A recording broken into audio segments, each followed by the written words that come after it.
What's your name, bro? Hamza. Hamza from States. Which state of America are you from? Texas. You're from Texas. How long have you been in America? My whole life. Whole life you've been in America. So this is the first time you came to Somalia. So how you like Somalia? وفعنتها meel qurux badan waa. Tell me one thing you like in Somalia. dadkayga jooga. dadka ka hor fiican isee ku soo dhaweeyeen. Timaha ka yaabe. dadkayga waay. Timaha kuma socdo. dadkayga waay, dadkayga. Xaga ayaa la imaatay adiga kula socday. Ani iyo awoohe. Oo soo raacday. So markii hore Soomaaliya imaan. What you expect before you come to Somalia? Bad place.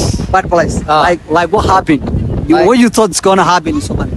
Like a lot of people stealing phones and stuff. Like stealing phones and stuff like that. And like a lot of people just shooting each other and stuff.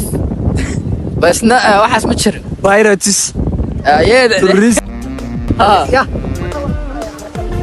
Hi. So محل هذا your friend is back in America محل هذا.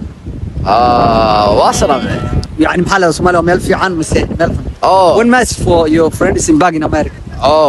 Soomaali meel fiican waaye. Haye. Waxaan maleynayaa qof kasta Soomaaliya waxa u baahnaa imaadoon isoo arkoon dadkooda arkoon insha Allah saasta la rabaa.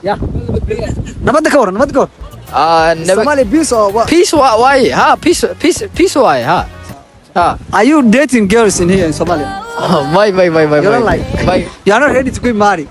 May. Gabar lagu daraa you gonna be here. You belong to Somalia. You don't belong to America, bro.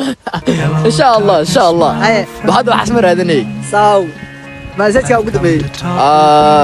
insha Allah visit Somalia and see your family, see your dadkaaga soo fiiri and insha Allah. Sharp. Gangster baan uga America joogtay. May stop. I'm a real live G from Cali, from California.